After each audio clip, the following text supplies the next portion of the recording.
அடுத்த பாஜக மாநில தலைவர் யார்? அண்ணாமலை அவர்களை மாற்ற வேண்டும்.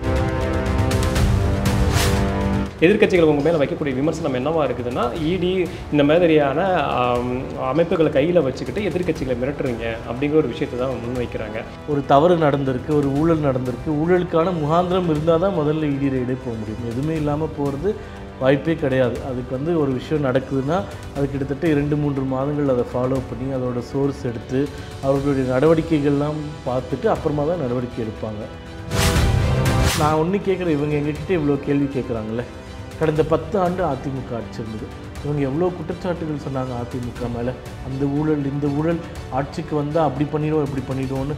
இப்போ திமுக அரசு 4 வருடம் முடிய போகுது. அடுத்த மாதம் மே மாதம் வந்தால் இந்த 4 வருடத்தில் ஒரு அதிமுக அமைச்சரையாச்சும் நீங்கள் ஜெயிலில் வச்சுங்களா ஒரு நாள் ஆச்சு. இப்போ தமிழகத்துக்கு திரு பிரதமர் மோடி வர்றாங்க. அதுக்கு முன்னாடி ஒரு நிதியை அறிவிக்கிறீங்க, வெளியிடுறீங்க. இது அதுக்கு முன்னாடி கேட்டு இருந்தது. இது இந்த மாதிரி தொடர்ந்து தமிழகத்தை ஏன் வஞ்சிக்கிறீங்க? அப்படி பார்த்தா தமிழகத்துக்கு மட்டும்தான் விடுவிச்சிருக்கு, 4 மாநிலத்துக்கு விடுவிச்சது.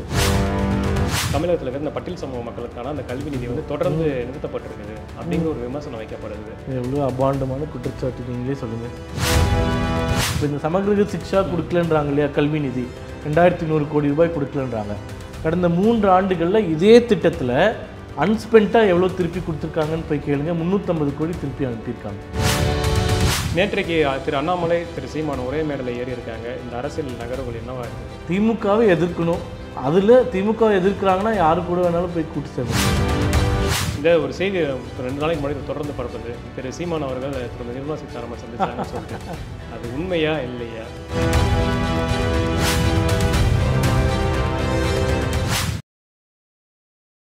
வணக்கம். இன்றைய நம்மளோட உரையாடலில் பாஜக மாநில செயலாளர் திரு எஸ்ஜி சூர்யா. வணக்கம். வணக்கம். பொதுவாக இந்த பாஜக மாநில தலைவர் அப்படிங்கிறது 3 வருஷத்துக்கு ஒரு முறை அது அப்படிங்கிறது வழக்கமான ஒரு விஷயமாக தான் இருந்தது. ஆனால் கடந்த ஒரு 2-3 வாரமாக, ஒரு மாதத்துக்கு மேலேயே சொல்லலாம், தமிழகத்தில் பாஜக மாநில தலைவர் அடுத்து யார் அப்படிங்கிற இந்த அளவுக்கு ஒரு பேசு பொருளாக ஆகிறதுக்கான காரணம் என்ன பாருங்க? இல்லை, உங்களுக்கு எல்லாருக்குமே தெரிஞ்ச மாதிரி பிஜேபியில் ஒரு அரசியலமைப்பு சட்டம் மாதிரி கட்சிக்குன்னு ஒரு கான்ஸ்டிடியூஷன் சட்டம் இருக்குது. அது ஆரம்ப காலத்திலே ஜனசங்கமாக இருந்தப்பவும் சரி, 80ல் பிஜேபியாக மாறினப்பவும் சரி, நிறுவனர்கள் ஒரு விஷயத்தில் ரொம்ப தெளிவாக இருந்தாங்க. அதாவது எந்த வகையிலையும் ஒரு குடும்ப ஆட்சியோ இல்லை குடும்பத்தின் கட்டுப்பாட்டில் போகிறதோ இல்லை ஒரே நபர் ஆதிக்கம் செலுத்துறதோ அதெல்லாம் இருக்கக்கூடாதுன்ற காரணத்தினால தான் தலைவர் பதவி வெறும் 3 ஆண்டுகள் தான். அது முதல்ல எப்படி இருந்ததுன்னா ஒரு முறை தான் இருக்க முடியும் அப்படின்ற மாதிரி தான் இருந்தது. பிற்காலத்தில் கொஞ்சம் அமெண்ட்மெண்ட்ஸ் கொண்டு வந்து 2 டேர்ம் இருக்கலாம் அப்படின்னு வந்துச்சு. அந்த 2 டேர்ம் இருந்தால் கூட நடுவில் ஒரு கேப் இருக்கணும் அப்படின்ற ஒரு மாற்றம் இருந்தது. தொடர்ந்து இருக்கக்கூடாது. அந்த மாற்றம் 2013ல் கட்கரி அவர்கள் தலைவராக இருக்கும்போது அதில் ஒரு சின்ன மாற்றம் ஏற்பட்டு தொடர்ந்தும் கூட நீங்கள் 2 தடவை தலைவராக இருந்துக்கலாம் அப்படின்றது.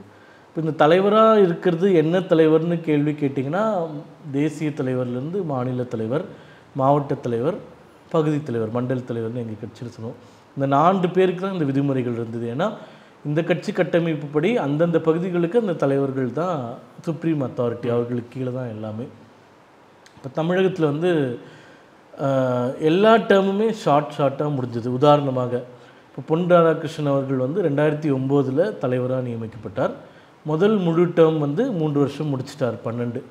இப்போ 12 முடிஞ்சு என்ன ஆகுதுன்னா 14ல் தேர்தல் நடக்குது, பாராளுமன்ற தேர்தல். அதில் பொன் ராதாகிருஷ்ணன் அவர்கள் ஜெயிச்சு மத்திய அமைச்சராகிறார்.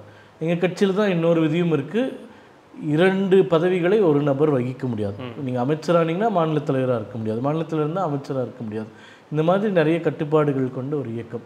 இப்போ பொன் ராதாகிருஷ்ணன் அவர்கள் அமைச்சரான உடனே என்ன ஆகுதுன்னா அந்த பீரியடு கட் ஆகுது. அதாவது 3 வருஷம் முழுக்குதுமா இல்லாமல் பாதியில் இல்லை 2 வருடத்தில் அந்த டேர்ம் கட் ஆகும்போது தமிழிசை அவர்கள் தலைவராக வராங்க.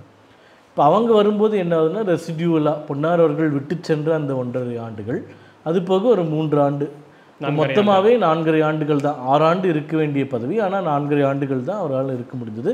இதை மீறினா அவங்களால இருக்கவும் முடியாது. இனிமே அந்த மாதிரியான ஒரு விஷயங்கள். தமிழிசை அவர்கள் முடிஞ்ச உடனே முருகன் அவர்களை போட்டாங்க இல்லையா, அவருக்கும் கட் ஆகுது. ஏன்னா 2020ல் தலைவர் ஆகிறாரு, 21ல் மத்திய அமைச்சராகிறார், எம்பி ஆகிறார். அப்போது அங்கே கட்டாயம் அண்ணாமலை அவர்களுக்கு ரெசிடியூவல் டேர்ம் தான் கிடைக்குது. அதனால் இது காம்ப்ளிகேட்டட் தான். இது கட்சி வந்து மற்ற கட்சிகள் மாதிரி இல்லாததுனால இப்போ வந்து இவருக்கு டேர்ம் முடிஞ்சிருச்சு, அப்போ திருப்பி நியமிக்குவாங்களா இல்லையான்றது.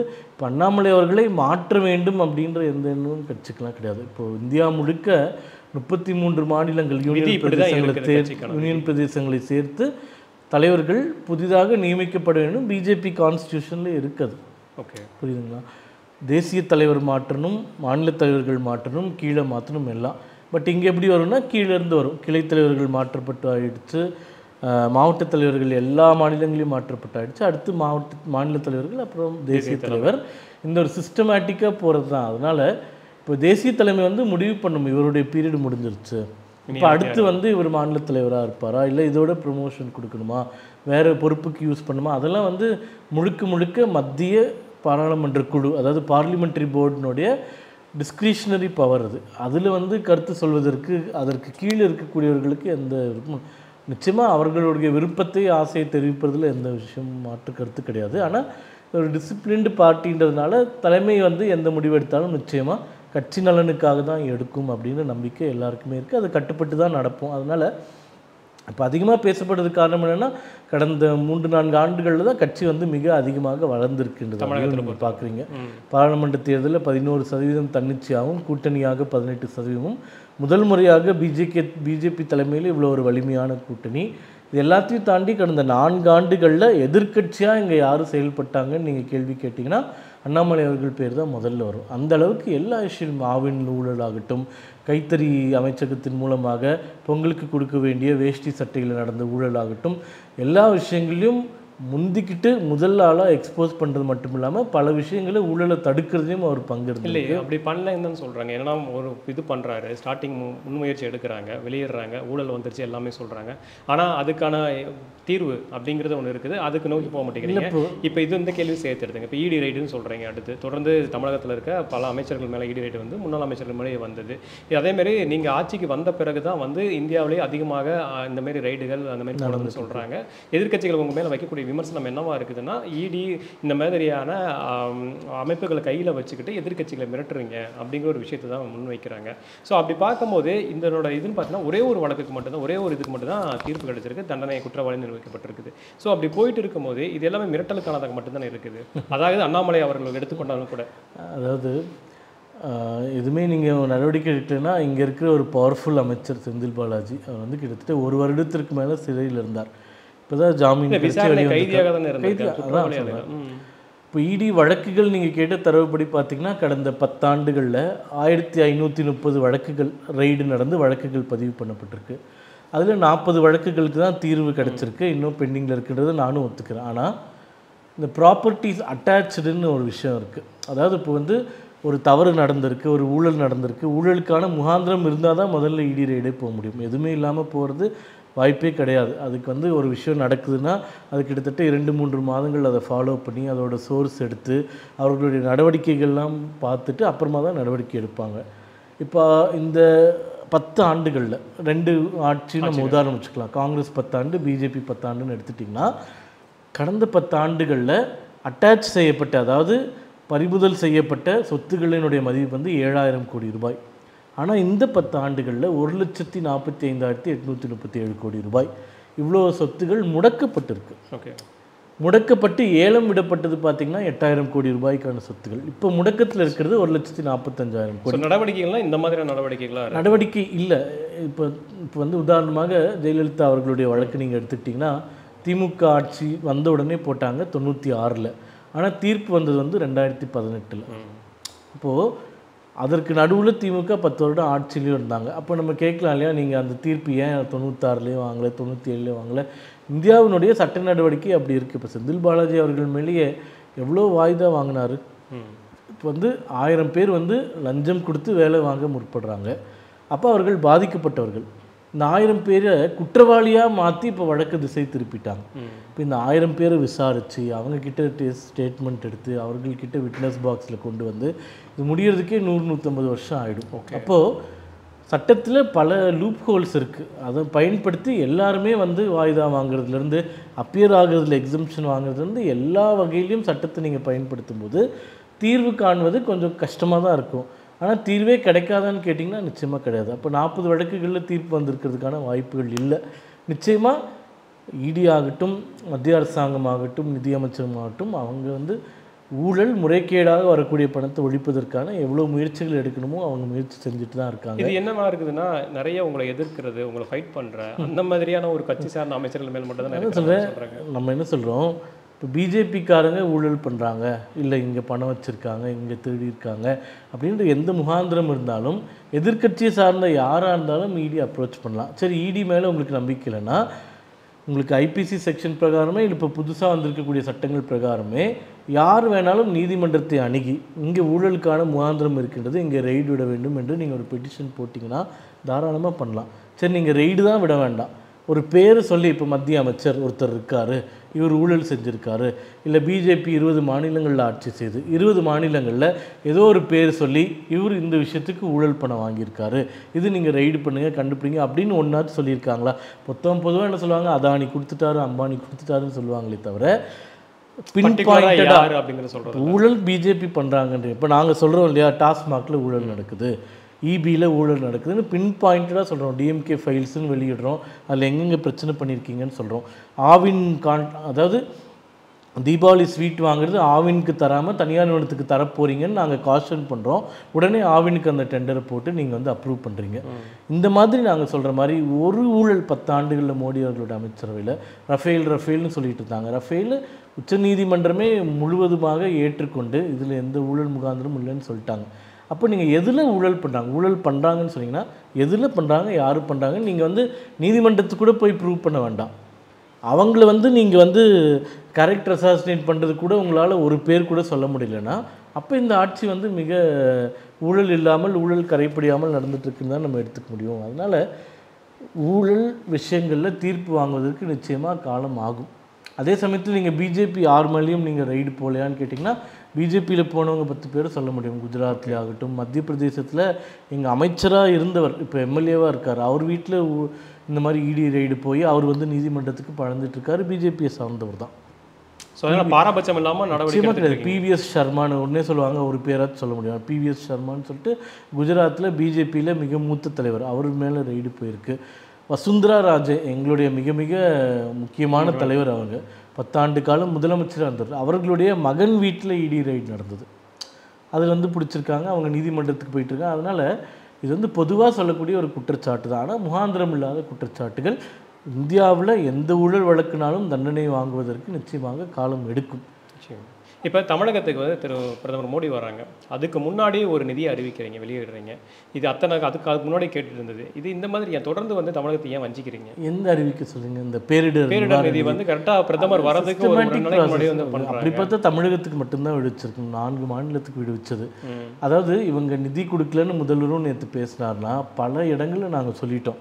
இது வந்து யாராச்சும் டிஸ்ப்ரூவ் பண்ணணும். அதாவது நாங்கள் ₹1 கொடுத்தா 29 பைசா தான் திரும்பி வருதுன்றாங்க. அதுவே மிக மிக தவறான, இதுவரை நிரூபணம் செய்யப்படாத ஒரு வாதம். அது எங்கேருந்து எடுத்தாங்கன்னு எங்களுக்கு தெரியல. நாங்கள் சொல்கிறோம் ஃபிகர்ஸு. இந்த 10 ஆண்டுகளில் மோடி அவர்கள் வந்ததுலேருந்து நேர்முக வரி, அதாவது டைரக்ட் டேக்ஸ் 6,23,000 கோடி ரூபாய் தமிழகத்திலிருந்து மக்கள் கட்டியிருக்காங்க. நீங்கள் கட்டினது, நான் கட்டினது, இவர் கட்டினது எல்லாம் சேர்ந்து. ஆனால் தமிழகத்திற்கு மீண்டும் திருப்பி கொடுக்கப்பட்ட தொகை 6,96,000 கோடி ரூபாய். ₹1 கொடுத்தீங்கன்னா ₹1 19 பைசா அவங்களுக்கு திருப்பி கொடுக்குது மத்திய அரசாங்கம். இதை நீங்கள் ஒரு பொய்யான ஒரு கட்டமைப்பை ஏற்படுத்திட்டு மீண்டும் மீண்டும் எல்லாருக்கிட்டையும் போய் சொல்லிட்டு இருக்கீங்க, எங்களுக்கு பணம் கொடுக்கலன்னு. எந்த அளவுக்கு இந்த மத்திய அரசு, மோடி அரசு வந்து மாநிலங்களுடைய அக்கறையோடு செயல்படுதுன்னா, ஜிஎஸ்டின்னு ஒன்று கொண்டு வந்தோம் 2017. எல்லா மாநிலங்களும் ஒப்புதல் கொடுத்து தான் நம்ம கொண்டு வந்தோம். காங்கிரஸ் ஆட்சி செய்கிறது, கம்யூனிஸ்ட் ஆட்சி செய்கிறது. இன்ஃபேக்ட் அதில் முக்கிய பங்காற்றினதே கம்யூனிஸ்ட் ஆட்சி செய்யக்கூடிய மாநிலங்களில் இருந்த நிதி அமைச்சர் தான், கேரளாவில் இருந்தவர். அப்போது 5 வருஷத்துக்கு என்ன சொல்லுதுன்னா மத்திய அரசு, நீங்கள் சொல்கிறீங்க நாங்கள் மாநிலத்தில் வரி வசூல் செஞ்சிட்ருக்கோம், இப்போ ஜிஎஸ்டின்னு கொண்டு வரீங்க, அப்போ எங்களுக்கு அந்த இழப்பு ஏற்படும். இப்போ மத்திய அரசு என்ன சொன்னது, அந்த இழப்பு எவ்வளோ இழப்பு வருதோ அதை நாங்கள் திருப்பி கொடுத்துட்றோம் 5 ஆண்டுகளுக்கு, 2017 to 2022. 5 ஆண்டுகள் மட்டும் தமிழகத்திற்கு ஏற்பட்ட இழப்பான 50,135 கோடி ரூபாய் வருடம் கொடுத்துட்டோம். இப்போ 72 எல்லா மாநில அரசு என்ன சொல்கிறாங்கன்னா, இன்னும் எங்களுக்கு டைம் எக்ஸ்டெண்ட் பண்ணுங்கள், 5 ஆண்டு 10 உடனே அதை ஒத்துக்கிட்டு 26 வரைக்கும் சொல்லியாச்சு. 22 4 வருஷம் ஏற்றியாச்சு. இப்போ இப்போ இந்த வருஷம் வரைக்கும் காம்பன்சேஷன் கொடுத்துட்டே தான் இருக்கோம் நம்ம. அப்படியே இவங்க வந்து தொடர்ந்து இந்த ஒரு குற்றச்சாட்டை அதுதான் சொல்கிறேன், இவர்களுக்கு தமிழகத்தில் இருக்கக்கூடிய பிரச்சனைகள் அதை பேசுவதற்கு இவர்களுக்கு மனமில்லை. குறைந்தபட்சம் சட்டமன்றத்தை முழுவதுமாக நேரலை பண்ணுவோன்னு சொன்னாங்க, தேர்தல் வாக்குறுதி. இது வரைக்கும் அதை பண்ணல.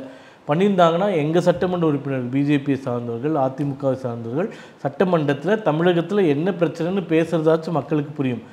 அதை மக்கள்கிட்டயே தெரியாமல் நீங்கள் வந்து மடைமாற்றுறீங்க, மறைக்கிறீங்க. உதாரணமாக சுதந்திரம் வந்து 47 அடைஞ்சது. தமிழகத்தில் 47 முதல்வர்கள் இருக்காங்க, சட்டசபை நடக்குது. இப்போ எவ்வளோ 70 ஆண்டுகள் எடுத்துக்கோங்க, இல்லை 72 ஆண்டுகள், 75 ஆண்டுகள்னு வச்சுக்கலாம்.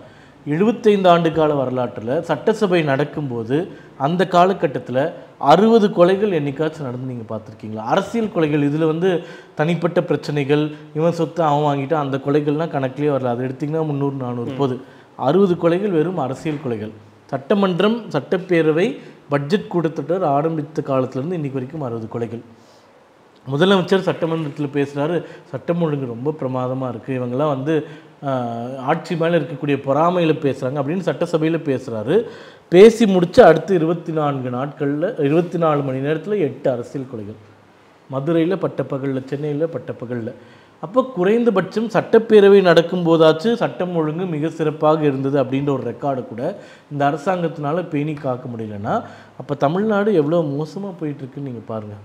இப்போ பணம் கொடுக்கலன்றீங்க. உங்கள் நிதியமைச்சர், முன்னாள் நிதியமைச்சர் பிடிஆர் சொல்கிறாரு, டாஸ்மாகில் 50% ரெவன்யூ லாஸ் நடக்குதுன்னு சொன்னார் 2022. கண்ணுக்கு தெரியாமல். ரெஜிஸ்ட்ரேஷன் டிபார்ட்மெண்ட்டில் 50% ரெவன்யூ லாஸ்ன்னு சொல்கிறாரு.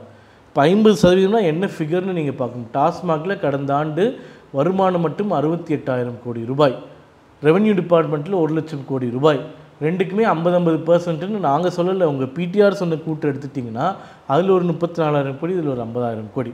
இப்போ 84,000 கோடி ரூபாய் கண்ணுக்கு தெரியாமல் லாஸ் ஆகுது. யார்கிட்ட போகுது? இப்போ இந்த 84,000 கோடி ரூபாய் நீங்கள் மிச்சப்படுத்தி தமிழக அரசு வருவாயில் சேர்த்துட்டு செலவு பண்ணிங்கன்னா நீங்கள் கேட்கக்கூடிய எல்லா திட்டங்களையும் செயல்படுத்திடலாமே. மத்திய அரசுக்கிட்டேயோ வேறு யார்கிட்டையுமே கேட்க வேண்டிய அவசியமே இல்லை. அப்போ ஊழல் பண்ணுறாங்கன்னு நீங்கள் வெளிப்படையாக தெரியுது, உங்களுக்கு ஒரு டேட்டா பேஸாக தெரியுது, ஏன் இந்த நடவடிக்கை எடுக்காமல் இருக்கிறீங்க? அந்த நிச்சயமாக அதான் இப்போ டாஸ்மாகில் ரெய்டு நடந்து நடவடிக்கை எடுக்குது, செந்தில் பாலாஜி கேஸ் நடக்குது, நேற்று கூட அமைச்சர்கள் மேலே அவர்கள் சார்ந்தவர்கள் மேலே ரெய்டு நடந்துட்டுருக்கு. நிச்சயமாக அது வழக்கு வந்து பின்னப்பட்டு முகாந்திரத்தை எடுத்து அதில் வந்து வழக்கு பதிவு செய்து தண்டனை வாங்குவதற்கு நிச்சயமாக காலம் எடுக்கும். ஆனால் அட்டாச் செய்யப்பட்ட ப்ராப்பர்ட்டிஸ், உதாரணமாக ஆராசா அவர்கள் இவ்வளோ பேசுகிறாரு பாராளுமன்றத்தில், அப்படி பேசுகிறாரு, இப்படி பேசுகிறாரு. அவர் அமைச்சராக இருக்கும்போது ஒரு ஊழல் முறைகேடு செய்வதனால் அந்த பணத்தில் வாங்கப்பட்ட ப்ராப்பர்ட்டி கூட நாங்கள் அட்டாச் பண்ணியிருக்கோமே. இன்றைக்கி வந்து அவரால் அந்த ப்ராப்பர்ட்டி யூஸ் பண்ணவே முடியாது. ஆராசா அவர்கள் இவ்வளோ பேசுகிறவர், அவர் வந்து என்விரான்மெண்ட் மினிஸ்டராக, சுற்றுச்சூழல் பாதுகாப்பு அமைச்சராக இருக்கும்போது முறைகேடாக ஒருவருக்கு பர்மிஷன் கொடுத்து அதன் மூலமாக பெறப்பட்ட பணத்தில் ஒரு சொத்தை வாங்கியிருக்கார். அப்போ 4 கோடியோ ஏதோ சொல்கிறாங்க, இன்றைக்கி 40 கோடி ஆகிடுச்சது. அந்த சொத்து முடக்கி வச்சுருக்கோம். நான் சொல்கிறேன், இந்த 1,45,000 கோடி ரூபாய் சொத்து முடக்கப்பட்டிருக்குல்ல, அதில் திமுகவினர் சொத்தே கிட்டத்தட்ட ஒரு 6,000-7,000 கோடிக்கு முடக்கப்பட்டிருக்கு. இப்போ இன்றைக்கி நீங்கள் நடவடிக்கை எடுக்கலைன்னா அந்த 6,000-7,000 கோடி ரூபாய் சொத்து அவங்களால பயன்படுத்தவே முடியாது, பிளட்ஜ் பண்ண முடியாது, யூஸ் பண்ண முடியாது, ஆக்சஸ் கூட பண்ண முடியாது. அந்த வழக்குக்கான கன்க்ளூஷன், அவ்வாறு முடக்கப்பட்ட பணங்கள் எல்லாமே மக்கள் நலனுக்காக, மக்கள் திட்டங்களுக்காக செலவிடப்படுகிறது. அது கணக்கு எப்படி காட்டிட்டு இருக்கீங்க? அந்த முடக்கப்பட்ட பணம் வந்து இன்னும் மத்திய அரசாங்கத்துக்கே வரல. ஏன்னா ஸ்டாண்ட் ஸ்டில் இருக்குது. அது இறுதி தீர்ப்பு. இப்போ எப்படி ஜெயலலிதா அம்மையாருடைய வழக்கில் உதாரணமாக அவங்கள கோட் பண்ணுறோன்னு எதுவும் பிரச்சனை பண்ணக்கூடாது யாரும். இவ்வளோ சொத்துகள் முடக்கப்பட்டிருந்ததுங்களா, அது இறுதி தீர்ப்பு வர வரைக்கும் யாருக்குமே பயனில்லை, நீதிமன்ற கஸ்டடியில் தான் இருந்தது. அதே மாதிரி இதெல்லாம் இடி கஸ்டடியில்.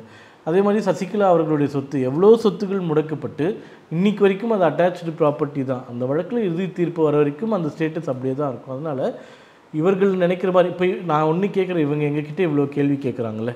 கடந்த 10 ஆண்டு அதிமுக ஆட்சி இருந்தது. இவங்க எவ்வளோ குற்றச்சாட்டுகள் சொன்னாங்க அதிமுக மேலே, அந்த ஊழல் இந்த ஊழல், ஆட்சிக்கு வந்தால் அப்படி பண்ணிவிடுவோம் இப்படி பண்ணிவிடுவோன்னு. இப்போ திமுக அரசு வந்து 4 வருடம் முடிய போகுது. அடுத்த மாதம் மே மாதம் வந்தால் இந்த 4 வருடத்தில் ஒரு அதிமுக அமைச்சரையாச்சும் நீங்கள் ஜெயிலில் வச்சிங்களா? ஒரு நாளாச்சு? அப்போ உங்களுக்குள்ளே காம்ப்ரமைஸ் இருக்குதுன்னு அர்த்தமா? இல்லை ஒரு வழக்கு பதிந்தீங்களா? ஒரு ரெய்டு பண்ணிங்களா? ஒன்றுமே பண்ணலையே. அப்போ நீங்கள் 10 வருஷமாக இவங்க ஊழல் பண்ணுறாங்கன்னு சொன்னதெல்லாம் பொய்யா? அப்போது நாங்கள் குறைந்தபட்சம் செந்தில் பாலாஜியை சிறையில் வச்சுருக்கோம், இவ்வளோ சொத்துக்களை முடக்கியிருக்கோம், இவ்வளோ விஷயங்களை பண்ணியிருக்கோம்.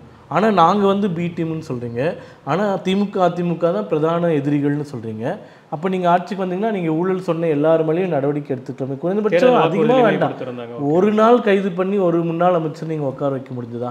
முடியல. அப்போது உங்களுக்குள்ள தான் அண்டர்ஸ்டாண்டிங் இருக்குன்றது தான் எங்களுடைய கருத்து. தமிழகத்தில் இருக்கிற இந்த பட்டியல் சமூக மக்களுக்கான அந்த கல்வி நிதி வந்து தொடர்ந்து நிறுத்தப்பட்டிருக்குது அப்படிங்கிற ஒரு விமர்சனம் வைக்கப்படுது. எவ்வளோ அபாண்டமான குற்றச்சாட்டு, நீங்களே சொல்லுங்கள்.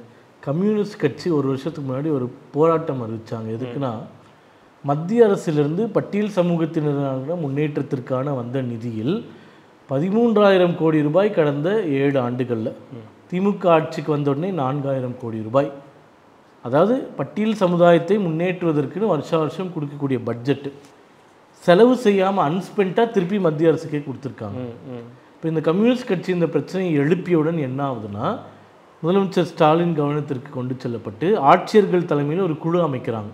இந்த நிதி வந்து ஏன் திரும்ப போகுது, இதை ஒழுங்காக யூட்டிலைஸ் பண்ணணுன்னு ஒரு உத்தரவு, அதாவது நேர்முக உத்தரவு இல்லை, மறைமுக உத்தரவு போய் அதற்கு அப்புறம் அடுத்த ஆண்டில் கூட 1100 கோடி ரூபாய் செலவு செய்யாமல் திருப்பி அனுப்பிட்டாங்க. மத்திய அரசு உங்களுக்கு நிதி தருது பட்டியலின மக்கள் முன்னேற்றத்திற்காக, அதை நீங்கள் கல்விக்கு கூட பயன்படுத்திக்கோங்க, எதுக்கு வேணாலும் பயன்படுத்திக்கோங்க. அந்த நிதியை நீங்கள் திருப்பி கொடுக்குறீங்கன்னா எந்த அளவுக்கு மோசமான ஒரு ஆட்சி இங்கே நடந்துட்டுருக்கு. ஏன்னா தொடர்ந்து வைக்கக்கூடிய விமர்சனம் என்னவா இருக்குன்னா, ஒரு படித்து மேலே வரக்கூடாது அப்படிங்கிறதுல பிஜேபி RSS உறுதியாக இருக்குது. அப்போ இவ்வளோ பணத்தை நீங்கள் திருப்பி அனுப்புறீங்க, கல்விக்கான ஒரு நிதியில் மட்டும்தான் தமிழகத்தை தொடர்ந்து பட்டியலின மக்களுக்கு நாங்கள் அனுப்பிச்ச 13,000 கோடி ரூபாய் நீங்கள் ஏன் திருப்பி அனுப்பிச்சிங்க? அப்போ உங்களுடைய எண்ணம் என்ன, பட்டியலின மக்கள் முன்னேறிடவே கூடாதா? இப்போ அந்த 13,000 கோடியில் எல்லா விஷயங்களும் பட்டியலின மக்களுக்கு வீடு கட்டி கொடுங்க, குறிப்பாக அவங்க வாழ்வாதாரத்தை முன்னேற்றுவதற்கு அவர்களுக்கு கழிப்பறைகள் முழுவதுமாக கட்டி கொடுங்க. நீங்கள் சொல்றது ஓராண்டுக்கு அந்த 10 ஆண்டுக்கு சொல்கிறீங்களா?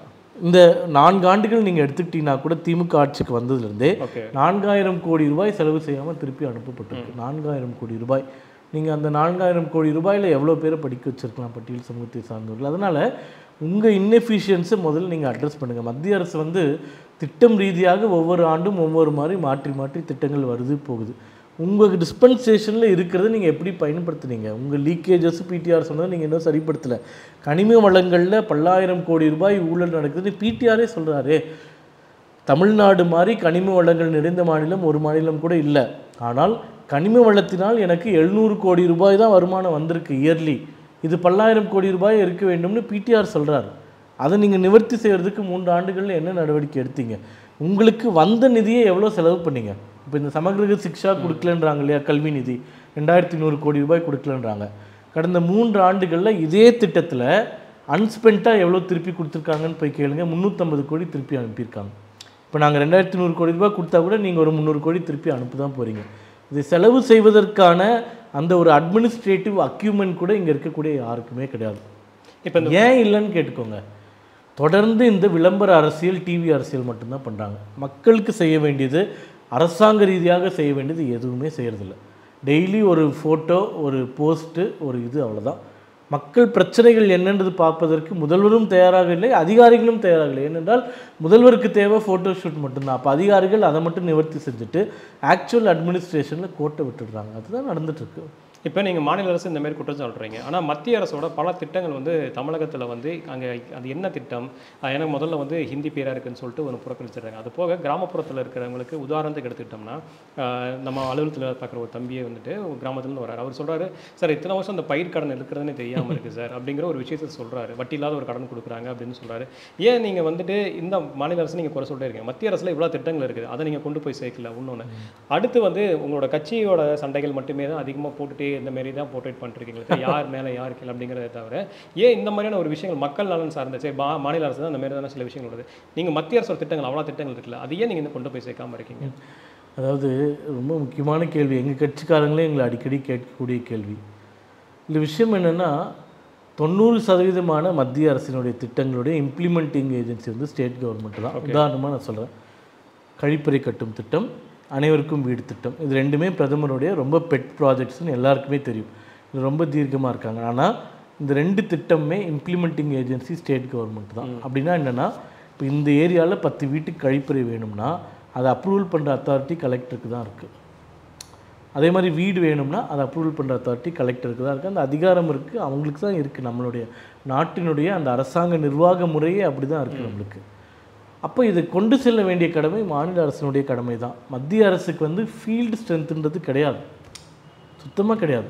இப்போ எல்லா டேட்டாவும் குற்றப்பதிவேடு எல்லா மாநிலத்திலிருந்தும் நம்ம தொகுத்து பாராளுமன்றத்தில் சமர்ப்பிக்கிறோம். அப்போ அந்த குற்றப்பதிவேடு டேட்டாலாம் மத்திய அரசுலேருந்து ஒவ்வொரு ஊருக்கும் 1000 பேர் அனுப்பியா பார்க்குறது. மாநில அரசு கொடுக்குற டேட்டாவை அங்கே ப்ரெசென்ட் பண்ணுறாங்க, அவ்வளோதான். ரொம்ப சிம்பிள். இப்போது இது வந்து மோடி அவர்களுக்கு நல்ல பெயர் வந்துவிடக்கூடாது அப்படின்ற காரணத்தினால இந்த 4 ஆண்டுகளாக அனைத்து திட்டங்களும் மழுங்கடிக்கப்படுகின்றன அப்படின்றது எங்களுடைய குற்றச்சாட்டு. உதாரணமாக இந்த மருந்தகங்கள், மக்கள் மருந்தகங்கள்னு மோடி அவர்கள் திட்டம் கொண்டார், ஜன் ஔஷந்தி கேந்திரா அப்படின்னு சொல்லிட்டு. எல்லா மாநிலங்களிலும் மிக மிக வெற்றிகரமான ஒரு திட்டம், தமிழகத்திலையும் மிக மிக வெற்றிகரமான ஒரு திட்டம். இப்போ நீங்கள் உண்மையிலேயே மக்களுக்கு நல்லது செய்யணும்னு ஆசைப்பட்டீங்கன்னா என்ன பண்ணணும்? இந்த மருந்தகங்கள் நல்ல திட்டம், ஆயிரக்கணக்கான மக்கள் பயனடைகிறாங்கன்னா இன்னொரு 100 மருந்தகங்கள் வேணும்னு நீங்கள் கோரிக்கை வைக்கணும். உடனே நீங்கள் என்ன பண்ணுறீங்க? முதல்வர் மருந்தகங்கள்னு ஒரு கடையை ஆரம்பிக்கிறீங்க. மத்திய அரசு ஏற்கனவே பண்ணிட்டு இருக்கிறது நீங்கள் அப்படியே பண்ணுறீங்க. நேர விரயம் தானே உங்களுக்கு. அது நீங்கள் கேட்டிங்கன்னா மத்திய அரசோடைய ஃபண்டு கொடுத்துட போகுது, நீங்கள் அதுக்கு ஃபண்டு கூட தர வேண்டாம். ஆனால் நீங்கள் உங்கள் பட்ஜெட்லேருந்து 500-1000 கோடி ரூபாய் எடுத்து ஒரு போட்டி திட்டமாக கொண்டு வந்து இதோட இங்கே கம்மியாக இருக்குன்னு இவங்களே விளம்பரப்படுத்துகிறாங்க. நாங்கள் உடனே போய் 2 இடத்துலையும் கம்பேர் பண்ணி பார்த்தா அப்படி கிடையவே கிடையாது.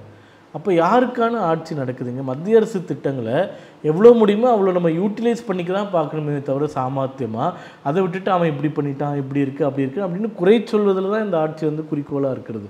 எல்லா திட்டங்களும் நீங்கள் பாருங்கள். உதாரணமாக விஸ்வகர்மா திட்டம்னு ஒன்று கொண்டு வந்தோம். அது வந்து கைவினை கலைஞர்களுக்கான திறன் மேம்பாட்டுக்கு உதவி, அதற்கப்புறமா கடன் வழங்குவதற்கான திட்டம். அதை வந்து ஜாதி ரீதியில் ஒரு திட்டம்னு ஏற்றுக்கொள்ளவே மறுத்துட்டு இவங்க கலைஞர் கைவினை திட்டம்னு ஏதோ ஒன்று அறிவிக்கிறாங்க. அதுக்கு 2000 கோடி ஒதுக்குறாங்க.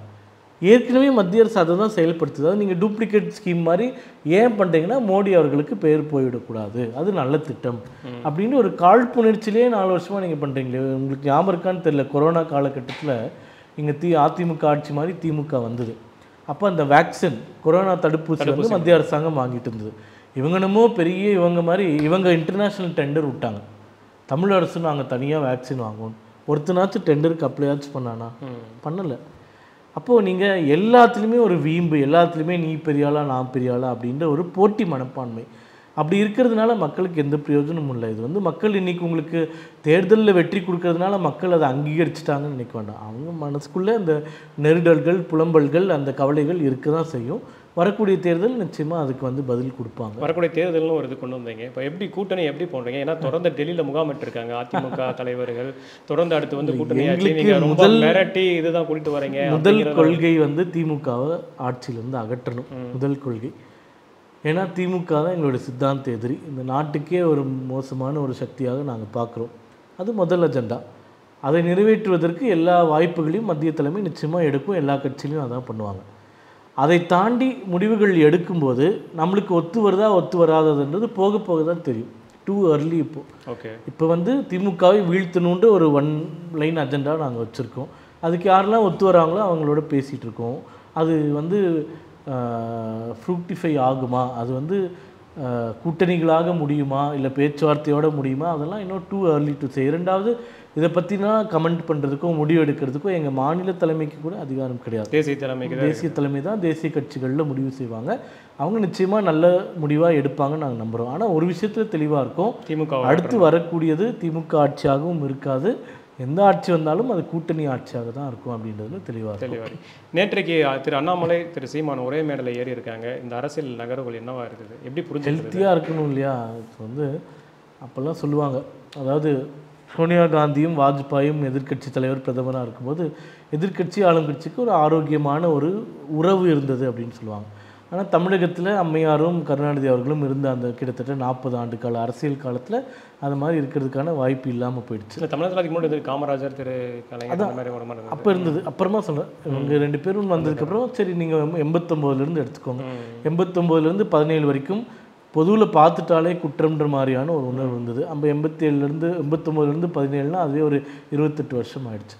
இப்போது எந்த அரசியல் கட்சியாக இருந்தாலும் சரி, இப்போ நேற்று கூட பிரதமர் அவர்கள் இருந்த மேடையில் வந்து தங்கம் தென்னரசு இருந்தாங்க, ராஜகண்ணப்பன் இருந்தாங்க, நிகழ்ச்சி அது நம்ம எடுத்துக்கிட்டாங்க. இல்லை, இது வந்து பாரிவேந்தர் அவர்கள் வந்து விருப்பப்பட்டு 2 பேரையும் அழைத்தாங்க. அவருக்கு கூட வந்து இவங்க 2 பேருக்கும் ஒரு நல்ல உறவு இருக்குது. அதனால 2 பேரும் கூப்பிட்டதுனால அன்பின் ஒரு கட்டளையோடு அவங்க அது போயிருக்காங்க. மட்டும் இல்லாமல் அரசியல் நகர்வுகள் எதுவும் நிச்சயமாக கிடையாது. அது மாதிரி இருந்ததுன்னா சொல்ல போகிறோம் நாங்கள் திமுகவை எதிர்க்கணும். அதில் திமுகவை எதிர்க்கிறாங்கன்னா யாரு கூட வேணாலும் போய் கூட்டி சேரணும். இப்போ ஒருவேளை கம்யூனிஸ்ட் வெளியே வந்து காங்கிரஸ் வெளியே வந்துட்டு திமுக எதிர்க்கிறதுனால கூட்டணி வைக்க முடியுமானா முடியாது. அது மினிமம் கேரண்டிஸ்லாம் கொஞ்சம் இருக்குது. அதெல்லாம் ஒத்து போனால் தான் கூட்டணி சேருவோம். நிச்சயமாக மக்களுக்கு தெரிய தான் போகுது. இப்போ எல்லாமே பூர்வாங்க நடவடிக்கைகள் மீட்டிங்ஸ் தான். Too early to call anything நிச்சயமாக மக்களுக்கு தெரியப்படுத்துவோம்.